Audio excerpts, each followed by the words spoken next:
ओम महालक्ष्म्यै च विद्महे विष्णुपत्न्यै च धीमहि तन्नो लक्ष्मी प्रचोदयात्। जय माता रानी दोस्तों, आपके अपने चैनल धर्म साधना में आपका बहुत बहुत स्वागत है। माँ भगवती दुर्गा की कृपा आप और आपके पूरे परिवार पर सदा सर्वदा बनी रहे। दोस्तों, माघ मास में आने वाली अमावस्या को मौनी अमावस्या कहा जाता है, जो कि 21 जनवरी 2023 को है, यानी कि शनिवार के दिन मौनी अमावस्या है। तो मौनी अमावस्या के दिन मौन रहकर स्नान करने का और दान करने का विशेष महत्व माना गया है और पीपल पूजा का भी उतना ही महत्व माना गया है।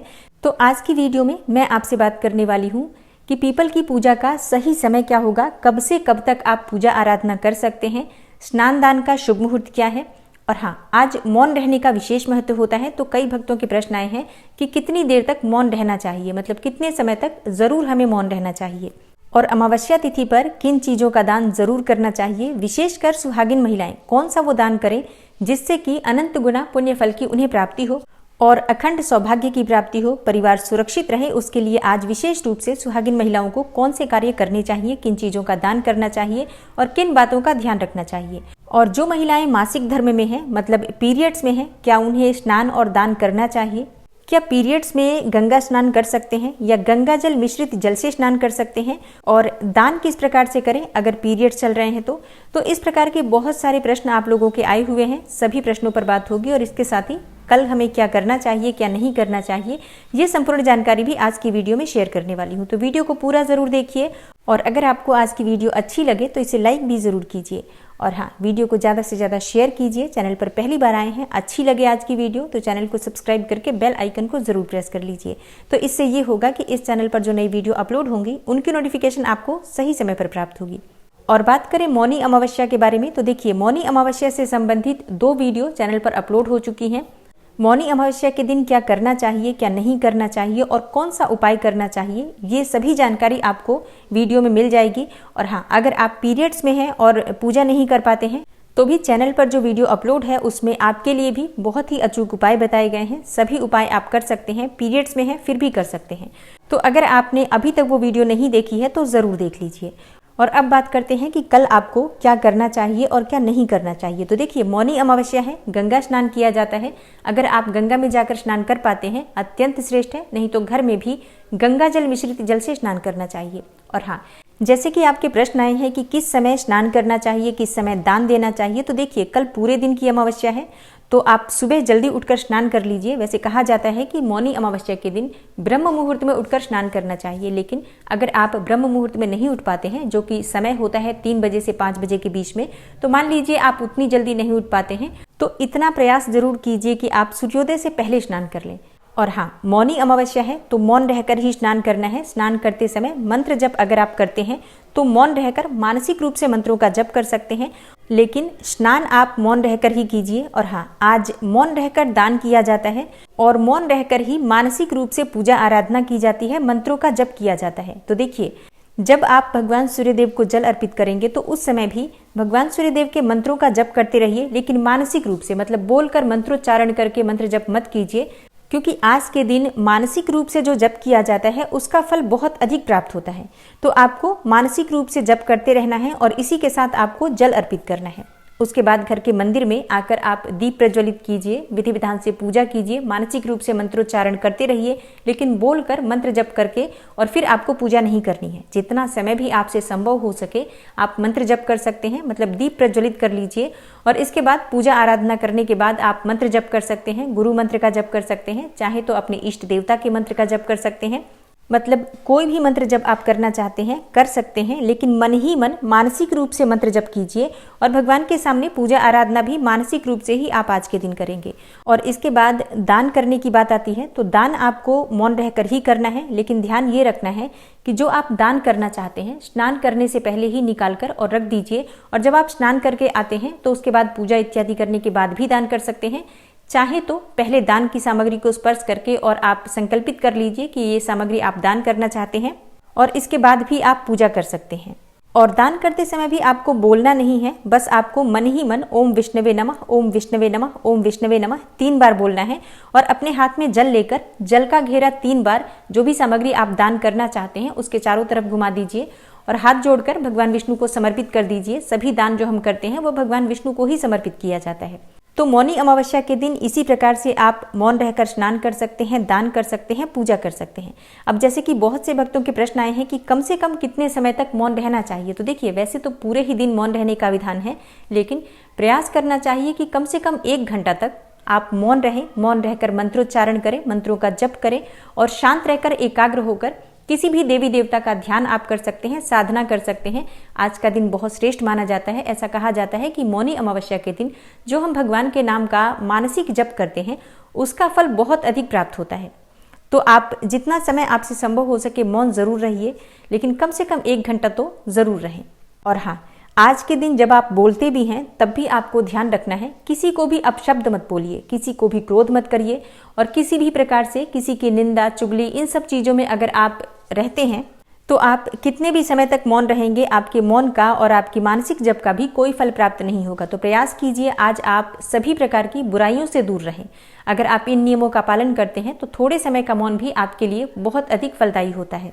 और कल जैसे कि अमावस्या तिथि है, शनिवारी अमावस्या है, तो घर के आसपास कोई भी मंदिर हो, जैसे कि शिवालय हो, तो एक तांबे के पात्र में थोड़ा सा गंगा जल डाल दीजिए। उसके बाद शुद्ध जल से उसे भर दीजिए, थोड़े से काले तिल और शक्कर डालकर, और ये सभी सामग्री शिवलिंग पर अर्पित करने से सभी प्रकार के ग्रह दोषों से आपको मुक्ति मिलती है। शनि की 7.5 हो, ढैया हो या फिर कोई भी किसी भी ग्रह का दुष्प्रभाव हो वो दूर होता है। आर्थिक तंगी से आपको मुक्ति मिलती है, रोगों से मुक्ति मिलती है, पितृदोष समाप्त होते हैं। मतलब शिवलिंग पर सिर्फ आप ये सामग्री अर्पित कर देते हैं तो बहुत सारी समस्याओं से आपको मुक्ति मिल जाती है। और इसके अलावा अमावस्या तिथि पर, शनिवारी अमावस्या पर विशेष रूप से पीपल की पूजा बहुत महत्वपूर्ण होती है। तो घर के आसपास अगर पीपल का वृक्ष हो तो आपको जल अवश्य अर्पित करना चाहिए। उसके लिए भी आप एक पात्र ले लीजिए, कोई सा भी पात्र आप ले सकते हैं, पीतल का ले सकते हैं, स्टील का ले सकते हैं, जो भी पात्र आपके पास उपलब्ध हो। इसमें आपको थोड़ा सा गंगा जल लेना है, जल से भर दीजिए, थोड़े से काले तिल, अक्षत और शक्कर डालकर, और इसके अलावा थोड़ा सा कच्चा दूध हो, अगर आपके पास गाय का हो तो अत्यंत श्रेष्ठ है, नहीं तो जो भी दूध उपलब्ध हो उसी दूध को आप इस जल में मिलाकर और पीपल की जड़ में अर्पित करते हैं तो माँ लक्ष्मी की कृपा सदैव आप पर बनी रहती है, पितृदोषों से मुक्ति मिलती है और कोई भी परेशानी आपके जीवन में चल रही है, परिवार में कोई भी संकट आता है तो उससे आपको मुक्ति मिल जाती है। तो ये कार्य आप जरूर कर लीजिए अगर घर के आसपास पीपल का वृक्ष हो तो। अब बहुत से प्रश्न आए हैं कि कब से कब तक पीपल की पूजा कर सकते हैं। तो देखिए पीपल की पूजा सूर्योदय के बाद करेंगे, मतलब सूर्य निकल जाते हैं उसके बाद आप पीपल की पूजा करेंगे और 10:30 बजे तक सुबह आप पीपल की पूजा कर सकते हैं, कोई समस्या नहीं है।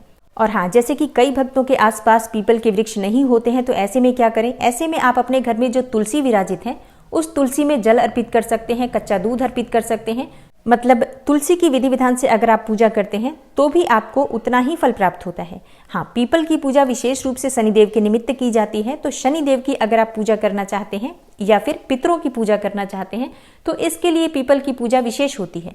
लेकिन घर के आसपास पीपल नहीं है तो भी परेशान होने की आवश्यकता नहीं है, शिवलिंग पर आप सभी सामग्री अर्पित करके और पितृदोषों से भी मुक्ति पा सकते हैं।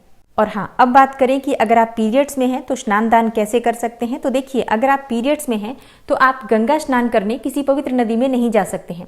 और इसके अलावा अगर आप घर में भी स्नान कर रहे हैं तो गंगा जल मिश्रित मत कीजिए जल में, आप शुद्ध जल से भी स्नान कर सकते हैं। माँ गंगा का अपने मन में ध्यान कीजिए, काले तिल जरूर मिला लीजिए जल में, लेकिन गंगा जल मिश्रित जल से पीरियड्स में स्नान नहीं करना चाहिए। और अगला प्रश्न है कि पीरियड्स के कितने दिनों तक पूजा नहीं कर सकते हैं। तो देखिए, 4 दिन तक आप बिल्कुल भी पूजा नहीं कर सकते हैं। 5वें दिन अगर आप शुद्ध हैं, मतलब बिल्कुल भी आपको कोई प्रॉब्लम नहीं है उस दिन, तो आप 5वें दिन अपने बाल धोकर और पूजा कर सकते हैं। लेकिन इस बात का ध्यान रखिए कि कल अमावस्या है और अमावस्या के दिन बाल नहीं धोना चाहिए, विशेषकर सुहागिन महिलाओं को।